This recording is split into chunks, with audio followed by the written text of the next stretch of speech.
Eh bien bonjour à toutes et à tous et bienvenue pour cette nouvelle capsule sur laquelle nous allons vous parler d'objets connectés, de captation d'informations. Et c'est toi Lionel qui va te lancer ou c'est moi qui commence parce que tu pourrais interagir avec le produit que je vais présenter? Allez, vas-y. Allez, je me lance. Moi je vais vous parler de maladies chroniques et particulièrement du diabète. Vous le voyez à l'écran, c'est un objet connecté qui s'appelle l'Omnipod et qui va pouvoir s'attacher sur le bras. Et c'est un dispositif qui est à la fois donc étanche, bien entendu, et qui va permettre l'administration d'insuline pour aider les patients à se protéger de l'hypoglycémie ou de l'hyperglycémie.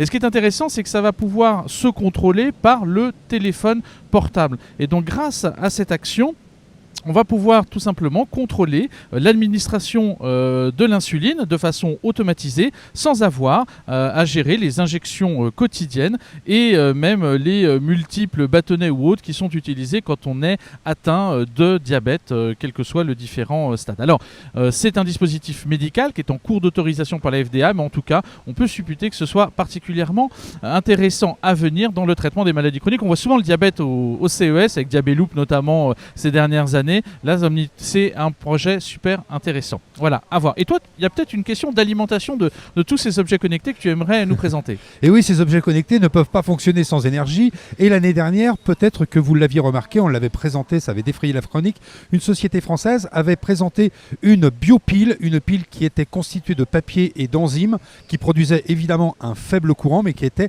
entièrement biodégradable. Et bien cette année, ils reviennent évidemment avec cette pile, mais justement avec un capteur qui va mettre cette pile dans un écosystème, un capteur qui va être capable, comme vous le voyez à l'écran, de pouvoir remonter dans un cloud la température, l'humidité, la luminosité, la pression et même l'accéléromètre sur 6 axes.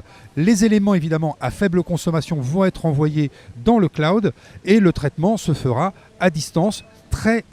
Très bonne solution pour tout un tas de dispositifs qui seront des dispositifs portables, que ce soit pour la santé ou pour l'industrie 4.0, avec une consommation d'énergie très faible et puis de toute façon une énergie produite 100% biodégradable, puisqu'il n'y a pas de métal, il n'y a pas de plastique, il n'y a rien qui ne soit pas biodégradable dans ce dispositif.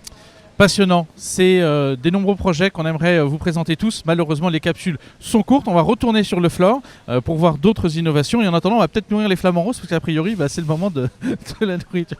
Voilà, à très vite. Bye bye. Salut.